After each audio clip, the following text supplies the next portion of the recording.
खुशामदीद आप सबको हमारी तरफ से। और प्रोग्राम आपने देखना शुरू कर दिया है जी सलाम जेके, और सलाम जेके की आज की नशरियात लेकर आपका मेज़बान इशफाक गौहर हाजिर खिदमत है। आज दिसंबर की 3 तारीख है, सन 2022 है। 2022 के आखिरी पड़ाव पर हमें आखिरी साल चल रहा है, दिसंबर का महीना और पहले हफ्ते की 3री तारीख है। उम्मीद है कि आप हमारा साथ देंगे, क्योंकि इस प्रोग्राम को मुसलसल पिछले कई सालों से आपके सामने रख रहे हैं और जिस मोहब्बत और प्यार के साथ आपने इसको पहले नंबर का प्रोग्राम बनाया है उसके लिए आपका बहुत बहुत शुक्रिया। नाज़रीन मोहतरम, जिस तरीके से आपको मालूम है कि इस प्रोग्राम को हम मरहलावार तरीके से आप तक पहुंचाते हैं।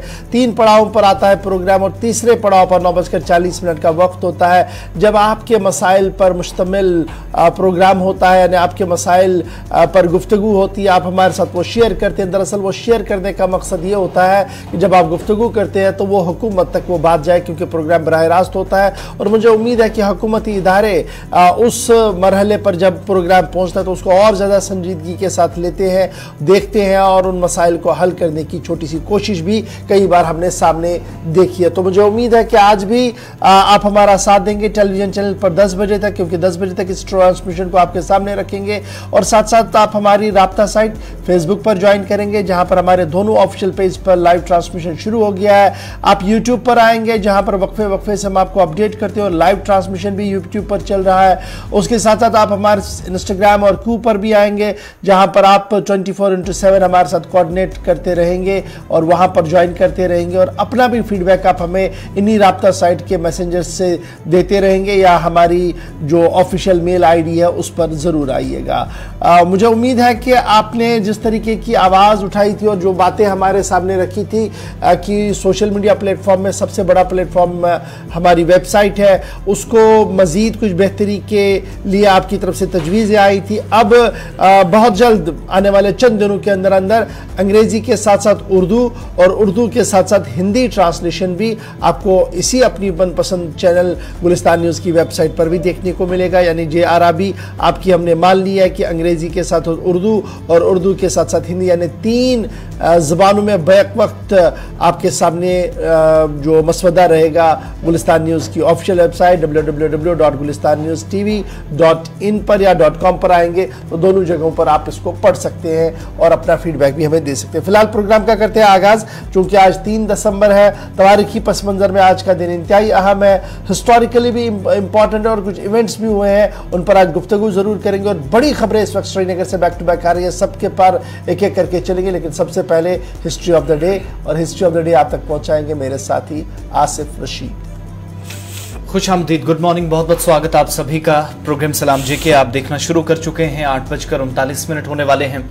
10 बजे तक हम और आप साथ साथ रहेंगे हमेशा की तरह। और आज हफ्ते का दिन है और तारीख में जब आप अंग्रेजी कैलेंडर के मुताबिक देखते हैं तो आज 3 दिसंबर आता है।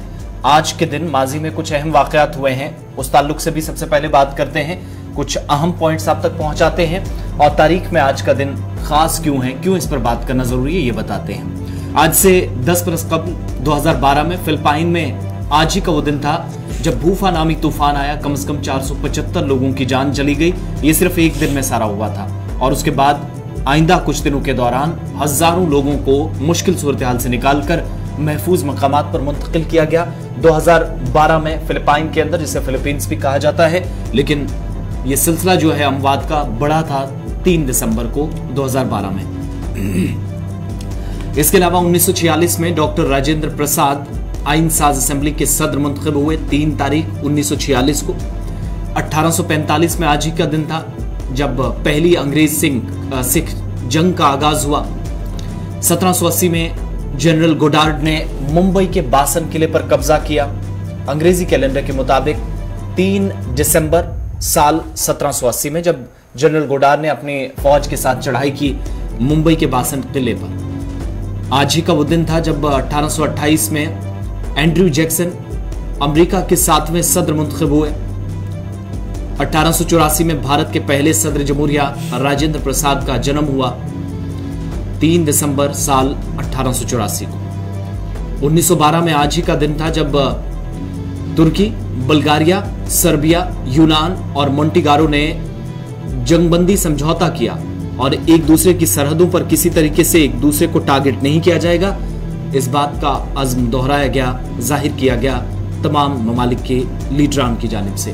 1912 में यह हम पेशरफ्त हुई 3 दिसंबर को। आज ही का वो दिन था जब 1979 में, आज से ठीक 40-42 साल कबल, ईरान के अंदर आइन नाफिज हुआ, जो आज के वक्त में आइन चलता है, जिन कवानीन पर आज के दिन अमल दरामद को यकीनी बनाया जाता है। उसकी शुरुआत 3 दिसंबर 1979 को तेहरान से हुई, अनाउंसमेंट हुई और ऑफिशियली इसे नाफिज करने का ऐलान आज के दिन कर दिया गया हुकूमत की जानिब से, इदारों की जानिब से ईरान के अंदर। ये हिस्ट्री ऑफ द डे में अहम बातें थी, बड़ी बातें थी। एक लंबी फहरिस्त में से चंद बड़े और अहम पॉइंट्स हिंदुस्तान और आलमी तारीख में जो रहते हैं वो चुनकर आपके सामने रखते हैं। अब प्रोग्राम का आगाज करेंगे।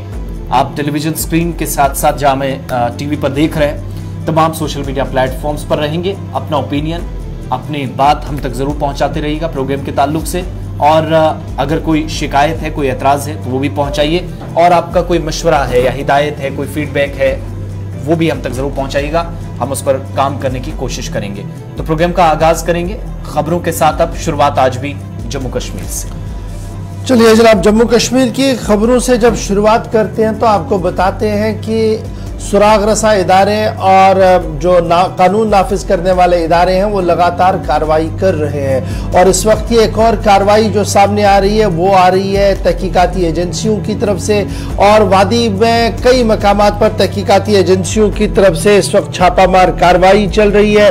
और इब्तिदाई ज़राया के मुताबिक, जो इब्तिदाई खबरें आ रही है और ज़राया के मुताबिक, टेरर फाइनेंस केसेस के मामले में जिनमें हिज़्बुल मुजाहिदीन पर, ममनुआ तंजीम हिज़्बुल मुजाहिदीन पर लगी पाबंदी, जमात इस्लामिया पर लगी पाबंदी, कि टेरर फंडिंग का मामला हो, उसके साथ साथ और दीगर टेरर फंडिंग के मामला की जो तहकीकात चल रही है उसको लेकर कई कानून नाफिज करने वाले इदारों की मुश्तरका कोशिशें जो है वो इस वक्त भी जारी है। और वादी कश्मीर के अंदर मुख्तलिफ मकामात पर जो है वो छापामार कार्रवाइयाँ चल रही है। इब्तिदाई खबरों के मुताबिक और ज़राया के मुताबिक श्रीनगर के कई इलाकों के अंदर, जिला कुपवारा के कई इलाकों के अंदर और साथ साथ सोपोर और दीगर इलाकों के अंदर भी इस वक्त जो है वो छापामार कार्रवाइयां चल रही है। और ये छापामार कार्रवाइयां जो है नामुंतखिबा जो एसआईए है उनकी तरफ से कराने की बात भी सामने आ रही है। ताहम एसआईए की तरफ से अभी ऑफिशियली कोई भी स्टेटमेंट जारी नहीं किया गया है, लेकिन ज़मीनी सूरत हाल को परखने के बाद और जो हमारे सोर्सेज है वो लगातार इस बात का इशारा कर रहे हैं कि बड़े पैमाने पर ये ऑपरेशन जो है वो चल रहा है। आपको याद होगा कि गुज़श्ता दिनों साउथ कश्मीर के अंदर भी छापामार कार्रवाइयाँ हुई और जमात इस्लामिया से मुंसलिक करोड़ों रुपए के इमलाक को सरबेमहर किया गया था और उन्हें सील करके ये बताया गया था कि ये मामला जो है यहाँ पर नहीं रुकेगा बल्कि और आगे बढ़ेगा, क्योंकि कई लोगों से और भी पूछताछ हुई थी और उस पूछताछ के दौरान कई अहम इंकिशाफात भी सामने आए थे। और उन्हीं इंकिशाफात को बेस बनाते हुए गालिबन इस वक्त ये छापामार कार्रवाई जो है वो वादी कश्मीर के मुख्तलिफ इलाकों के अंदर चल रही है। तब थोड़ा सा और इंतजार करना होगा जब मुकम्मल तफसील हमारे सामने आएंगी। फिलहाल कानून नाफिज करने वाले इदारों की तरफ से मुश्तरका कार्रवाइयां जो है वो इस वक्त श्रीनगर समेत नॉर्थ कश्मीर के कई इलाकों के अंदर चल रही है। जो खबर सामने आएगी तो आपको और भी डिटेल्स हम अपडेट के साथ सामने रखेंगे। तो ये तो खबर थी जनाब कानून नाफिज करने वाले इदारों के हवाले से, लेकिन एक और बड़ी खबर दिल को दहला देने वाली सामने आ रही है। और पिछले 2 महीनों के दौरान आग की मुसलसल वारदातें हो रही है और उन वारदातों के दौरान जो जानी नुकसान का भी सामना करना पड़ रहा है। और इस वक्त भी नॉर्थ कश्मीर के जिला बांडीपोरा से एक अहम और बड़ी खबर सामने आ रही है कि रात की तारीखी में आग की हौलनाक वारदात हुई है और उस आग की हौलनाक वारदात में रिहायशी मकान जहां मुकम्मल तौर पर खाकिस्तर हुआ है, लेकिन इस दौरान 32 साला खातून भी इसकी जद में आकर लुकमा अजल हुई है।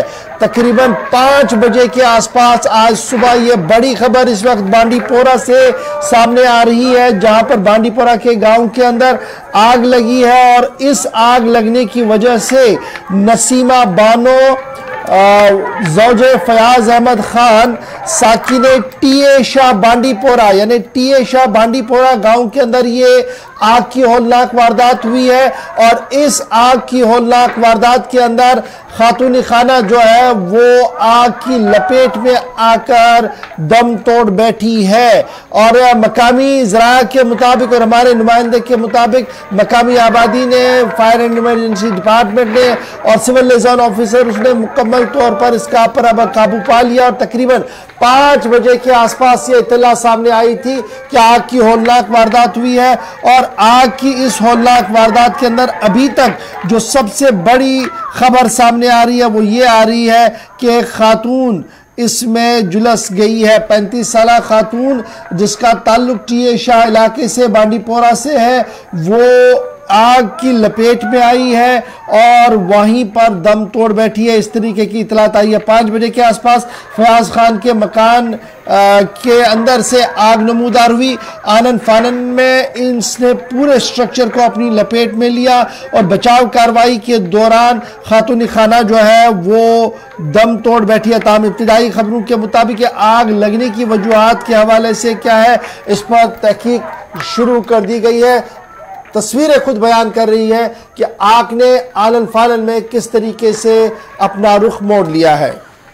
इस साल के पहले 10 महीनों के आदादो शुमार देखें तो 34 के करीब जाने गई थी। ये अक्टूबर तक का सारा जो आतिशदगी का सिलसिला या जो वाकयात अभी तक रोनमा हुए हैं, लेकिन ये नवंबर और दिसंबर के महीने भी बिल्कुल कोई अच्छी खबर लेकर नहीं आए हैं। ये ताज़ा तस्वीरें आपके सामने, और ये सिर्फ पहला हफ्ता जिसका तीसरा दिन है इस साल 2022 के इन आखिरी लम्हात का।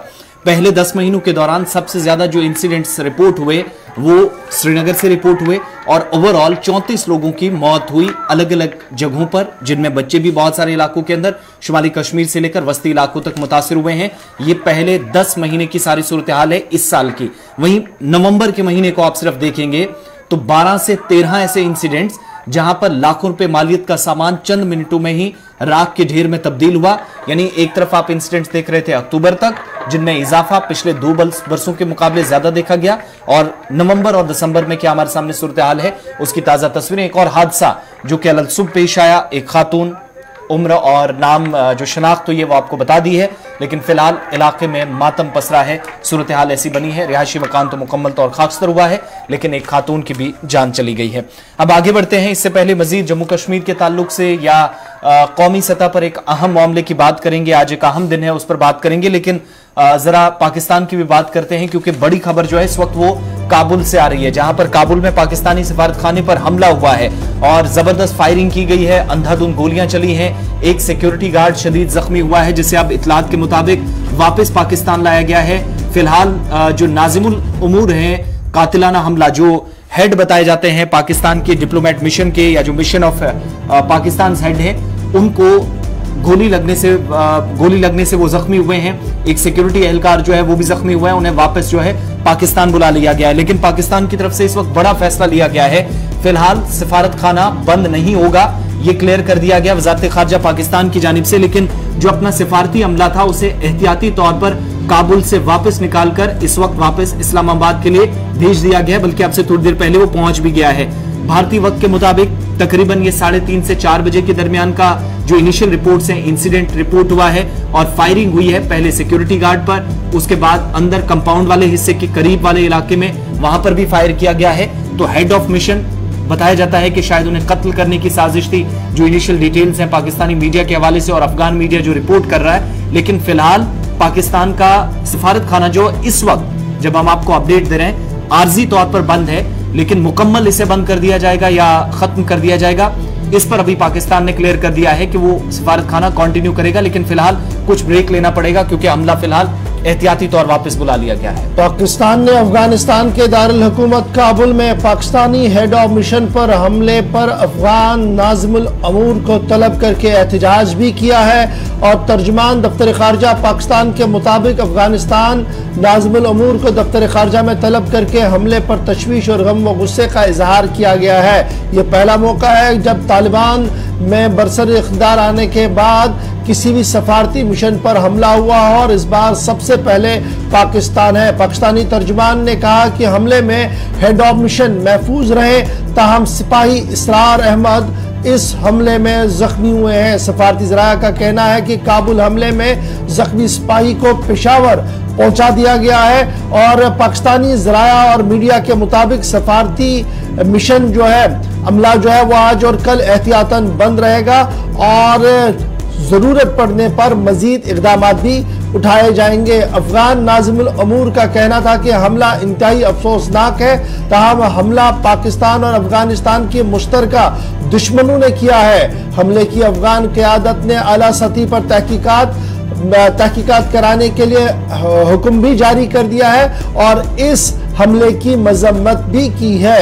अफगानिस्तान नाज़िमुल अमूर ने बताया कि पाकिस्तानी सफारती मुश्तरका कोशिशों पाकिस्तानी सफारत खाने को मुश्तरका सिक्योरिटी फराहम की जाएगी ताकि मुस्तकबिल में इस तरीके की वारदात वहां पर ना हो। फिलहाल काबुल से बड़ी खबर कि जहां पर अफगानिस्तान के दफ्तर फॉरेन ऑफिस एम्बेसी पर हमला हुआ है और इस हमले के अंदर जहां पाकिस्तान का एक सिपाही मारा गया है, वहीं पर इस पूरे मामले के ऊपर इस वक्त सियासत भी दोनों मुल्कों के बीच तेज हुई है। ताहम पाकिस्तान ज़राया के मुताबिक अफगानिस्तान के साथ इस मामले को उठाया गया था। अफगानिस्तान के अंदर यह पहला मौका होगा जब तालिबान टेक ओवर के बाद इस तरीके का कोई बड़ा मामला सामने आया हो। तो ये तो थी खबर जनाब उस बड़ी खबर की जो इस वक्त पाकिस्तान और अफगानिस्तान के बीच में चल रही है। अब आते हैं जनाब आज के दिन के हवाले से।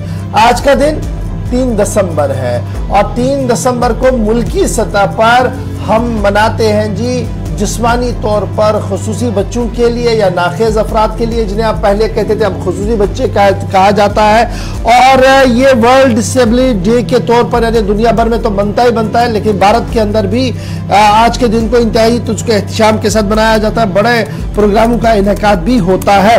लेकिन जम्मू कश्मीर के जाविये से आज के दिन के अंदर क्या कुछ चल रहा है ये बड़ा इंपॉर्टेंट है। जिस्मानी तौर कमजोर बच्चों के लिए बाज़ाब्ता तौर पर तालीम का निज़ाम कैसा है, दीगर मामला तो आप देख ही रहे हैं कि पिछले कई दिनों से वो खबरें सामने आ रही थी, लेकिन इस वक्त हम बात करेंगे तालीम के निज़ाम को लेकर, क्योंकि राइट टू एजुकेशन हर एक फर्द पर है, हर एक बाशिंदे पर है मुल्क के कि उसके ऊपर राइट टू एजुकेशन हो, कि वो तालीम हासिल करे। लेकिन जिस्मानी तौर कमज़ोर बच्चे, चाहे वो गोयाई से महरूम हो, समाज से महरूम हो, आंखों की किसी तकलीफ में मुब्तला हो, किसी न किसी तरीके से वो स्पेशल बच्चे हो, डिसेबल्ड बच्चे हो, तो क्या उनके ऊपर ये कानून का इतलाक होता है राइट टू एजुकेशन? तो पता लगा कानून की रूह से कि उनके ऊपर भी ये इतलाक होता है। लेकिन हुकूमत की नाकिस कारकर्दगी अब आपके सामने रखूंगा ताकि आपको पता लगे।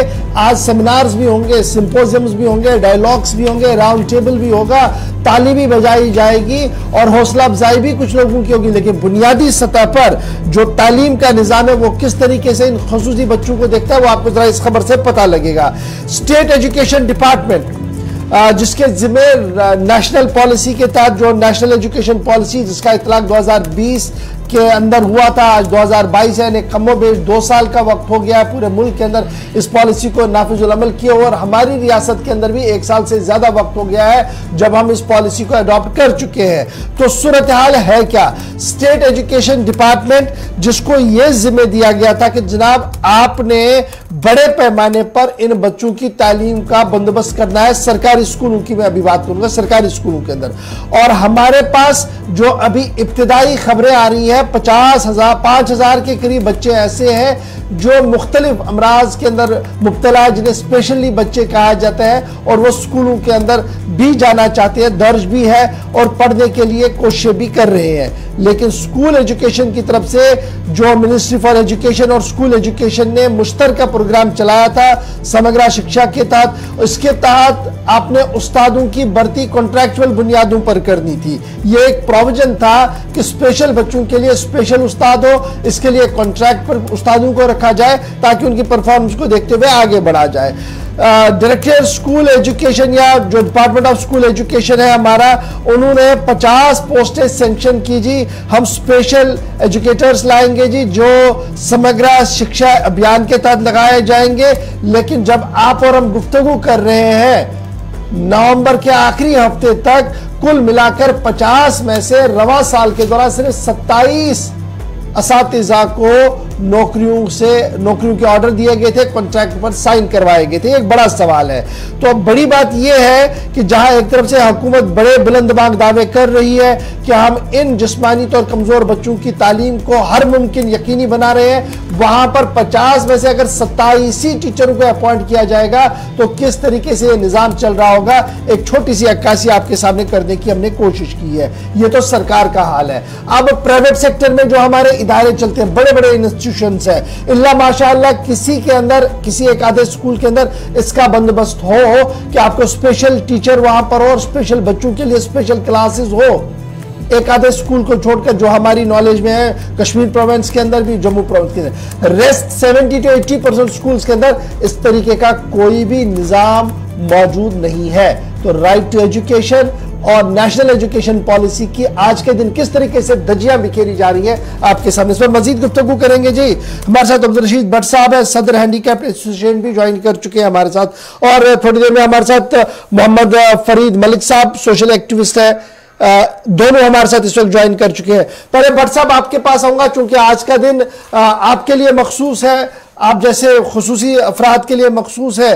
सरकार के जो बुलंदबांग दावे हैं, पहले तालीम से लेकर फिर हम आएंगे जी सोशल वेलफेयर तक, जहां पर यह कहा जा रहा है कि मुख्तलिफ स्कीमों को मुतारफ कराया गया है ताकि जिस्मानी तौर कमजोर बच्चे जो है वो खुद को पीछे ना समझे, आगे आए। आज के दिन क्या कुछ आप देख पा रहे हैं और किस तरीके से आज के दिन को आप याद करेंगे? जी सर, जैसे ही 3rd दिसंबर आता है तो हर किसी डिपार्टमेंट, हर किसी एनजीओ को जिस्मानी तौर नाज़िज़ लोग याद आते हैं। तो हर जगह पर, हर मतलब प्रोग्राम में इनके लिए बड़े बड़े दावे किए जाते हैं, बुलंदबांग दावे किए जाते हैं। अगर एजुकेशन डिपार्टमेंट की तरफ देखा जाए तो एजुकेशन डिपार्टमेंट में जिस्मानी तौर मौजूद बच्चों के लिए कोई खास तवज्जो नहीं दिया जा रहा है, क्योंकि जिस्मानी तौर नाज़िज़ लोगों के लिए एजुकेशन डिपार्टमेंट में स्पेशल एजुकेटर होना चाहिए, जो मतलब वो लोग मतलब इस वक्त ट्रेनिंग करके देते हैं, उनको यहाँ की सरकार एडजस्टमेंट मतलब आर्डर नहीं निकालते हैं। जबकि सुप्रीम कोर्ट का भी आर्डर है और डिसेबिलिटी एक्ट 2016 के तहत भी इनको स्पेशल एजुकेटर मतलब स्कूल में तैनात करना चाहिए। और रही बात की मतलब जिस्मानी तौर नाज़िज़ बच्चों की, कि मतलब स्कूल और एजुकेशन डिपार्टमेंट में ना उनके लिए एक्सेसिबल कोई मतलब रूम है, ना और उनको वहाँ लैट्रिन बाथरूम का कोई इंतजाम है, और ना इनको मुफ्त में तालीम दी जाती है। दावे तो बहुत किए जाते हैं मगर बदकिस्मती की वजह से कोई फैसिलिटी वहाँ पर नहीं किए जाते हैं। पैसे भी इनके लिए सर्व किए जाते हैं मगर बदकिस्मती की वजह से पता नहीं है वो पैसे कहाँ जाते हैं, जिनके लिए दिया जाता है तो उस पर इस्तेमाल नहीं किया जाता है। अच्छा जी, फिर ये भी बताइएगा भट्ट साहब, ये तो तालीम का निज़ाम है कि 5000 बच्चे हमारे सरकारी स्कूलों के अंदर जो स्पेशल बच्चे हैं वो एनरोल किए गए हैं और 27 उस्ताद पढ़ा रहे हैं। ये इंतहाई अफसोसनाक है, जबकि उस्तादों की तादाद बढ़नी चाहिए थे, वो अभी तक नहीं हो पा रहा है। लेकिन ये भी बताइएगा, जहाँ तालीम के साथ साथ हम महकमा समाजी बहबूद की बात करें, सरकार की बात करें, इंतज़ामिया की बात करें, दिल्ली से लेकर जम्मू कश्मीर तक ये दावे लगातार किए जा रहे हैं कि इस तरीके के बच्चों की हौसला अफजाई के लिए कई अहम कदम उठाए गए हैं और स्ट्रीमलाइन को निज़ाम करने की कोशिश की गई है। जम्मू कश्मीर के जाविये से क्या आप मानते हैं कि इन जिस्मानी तौर कमज़ोर बच्चों के लिए कोई बड़ी विंडो है, कोई ऐसा रास्ता है जहां पर वो जाकर सरकारी मुराद लेकर अपनी ज़िंदगी को थोड़ा सा बेहतर बनाने की कोशिश कर रहे हैं?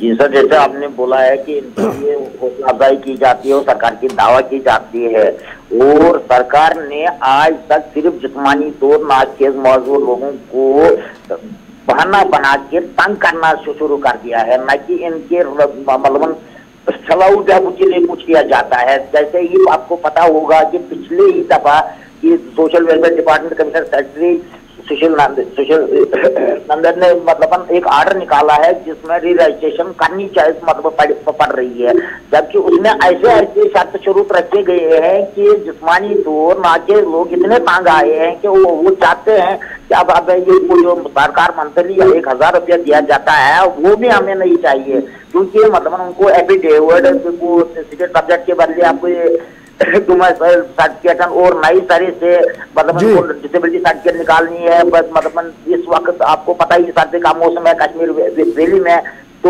यहाँ उनको दूर दूर इलाकों से मतलब एक ही जगह पर आना पड़ता है और बड़ी मुश्किल इनके लिए मतलब दर्द-सर बना है कि मतलब वो चाहते हैं। आज भी देखिए, आज वर्ल्ड डिसेबिलिटी डे है, हर डिस्ट्रिक्ट में आज प्रोटेस्ट हो जाएगा इसी बात पर। ये तो हमें मतलब फैसिलिटी देने के लिए तैयार नहीं है, बल्कि हमें बार बार बहाना बनाकर मुसीबत में डालने के लिए तैयार है। चलिए, बहुत शुक्रिया जी भट्ट साहब हमारे साथ ज्वाइन करने के लिए। आसिफ रफीक फरीदी साहब, फरीद मलिक साहब भी हमारे साथ ज्वाइन कर चुके हैं। बिल्कुल, बहुत शुक्रिया फरीद मलिक साहब ज्वाइन करने के लिए। वादी कश्मीर से हमारे साथ रशीद साहब थे, मुश्किलात बता रहे थे। जम्मू खिते के अंदर भी क्या यही सूरत हाल है? जब तालीम की बात होती है, माजूर अफराद को सहूलियात देने की बात होती है, आज के वक्त में कितनी बेहतरी पिछले साल के मुकाबले फरीद साहब आपको नजर आती है, चूंकि ऐसे मामला पर मुसलसल आप खुद नजर बनाए हुए हैं?